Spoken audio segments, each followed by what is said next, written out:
There, congratulations with your pregnancy. I hope you are enjoying your mom birth course so far. It's probably a lot of information to take in, and I'm going to add a little bit more about breastfeeding. I'm Sarah. I'm a Dutch midwife and an international board qualified lactation consultant working at Mama. I see clients antenatally and one to one to give education, answer questions, make a breastfeeding plan, help to express milk, I also give little group education and see families at home when baby is born to help with all kind of breastfeeding issues. I also see clients at the clinic when baby is born, one to one, or during our breastfeeding drop-ins, which is a morning where moms and babies can come in, breastfeed the baby together, and talk about their enjoyable moments and their hard moments, and I'm there to observe and give tips if needed and answer questions. There are a lot of great lactation consultants here in Melbourne. So yeah, I'm sure if you have any issues, ask for help and there will be someone there to help you. Today I'm going to talk a little bit about basic troubleshooting for common issues. There are four issues I'm going to cover, which are damaged nipples, engorgement, mastitis, and low supply. But I think it's most important that you know what's normal and that breastfeeding has a broad range of normal and how to recognize that something isn't quite right. And then a few little things what you could do. I totally understand that it's hard to remember all of this, so I will make a handout to take home. So if you're there at home with your newborn baby in the middle of the night and you have no idea what to do, that you can have a little look on there. Then there's also the Breastfeeding Association helpline, which is 24/7 available, which number is also on the sheet, plus my number, plus email address. So you are never alone.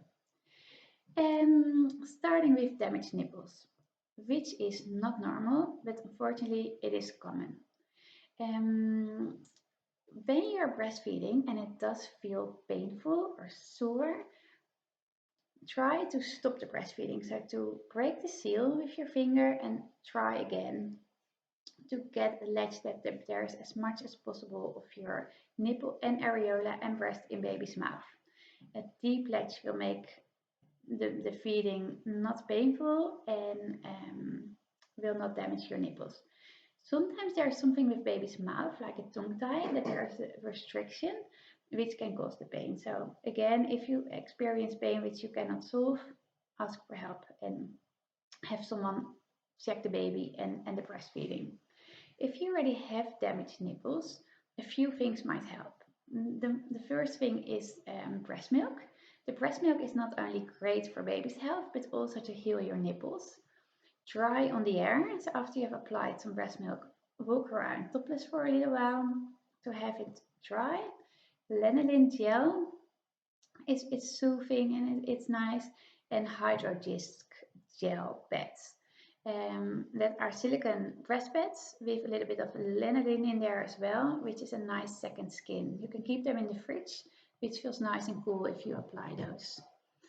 Um, if you have damaged nipples and you can correct the issue, so you have better breastfeeding, you can continue breastfeeding and it shouldn't be too painful. So yeah, hopefully your nipples can heal while you can continue breastfeeding. Then engorgement. Engorgement usually happens when the milk comes in between day 3 and 5 after baby's born, and it are basically really full, heavy, and dense breasts. You feel them all the time. Sometimes it's able to prevent it by frequent feeding to latch the baby whenever baby wants to drink, up to 12 to maybe even 15 times a day. If you have engorged breasts, it's sometimes hard to latch the baby because there's so much tension in your breast that the baby cannot grasp it well. Sometimes it helps to express a little bit of milk before you start feeding with your hands or with a pump. That doesn't matter. Not too much, just to make your breast a little bit softer so the baby can latch well. Another thing you can do when you have engorged breast is cool them after feed. Never make your breast cool before feed because you would like them to go open and drain well, but after a feed it's comfortable to cool with an ice pack or cold cloth or cabbage leaves. Cabbage leaves are really well to absorb some of the fluids in your breast. So that are a few things to try. Mastitis. Mastitis can be caused by bacteria, which can access your body via cracked nipples, or it can be caused by a blocked duct, so a stasis of milk. To solve a blocked duct to start with is to drain your breast really well. With baby, with your hands, with a pump. It usually helps to make your breast really warm before you start. Then latch the baby. If you can, have the chin of the baby on the lump, so the hard spot in your breast. It can massage during a feed, which helps. Sometimes you can massage with your hands while you're feeding, but make sure the latch is still good and not painful. If you're breastfeeding and massaging at the same time and the nipple goes out of baby's mouth and the latch is not correct, it's bringing you only further from the ideal scenario. So then I would just breastfeed the baby, focus on that, and when baby is done and happy, give more attention on your breast, see if the blocked has been resolved. The blocked duct, if it's still there, massage with your hands, making them warm under the shower, or soak them in a bath or a bucket. And if the lump is still there after massaging and hand expressing, I would use an electric pump to drain your breast because the milk needs to come out. And if you don't get a blocked duct resolved by yourself, ask for help. If it leads to a mastitis, then you can get pretty miserable, getting a fever, getting flu-like symptoms, shiverings, muscle pain, and the spot on your breast will be warm, hard, and super painful. The same things with blocked duct. You would like to drain your breast. With baby, with your hands, with a pump, warm before a feed, cool after a feed, and if needed, you can take antibiotics, and that usually helps really well to resolve the mastitis. Then last, the low supply. A true low supply means that someone is not able to produce enough milk for their baby. And a lot of people worldwide stop their breastfeeding journey because they think they don't have enough milk. But it's only 2% of the population who have a low supply. So that's basically good news. You can have a specific moment in time that you don't have enough milk yet for the baby, but there are some things you can do to help increasing your supply so that it will match the demand.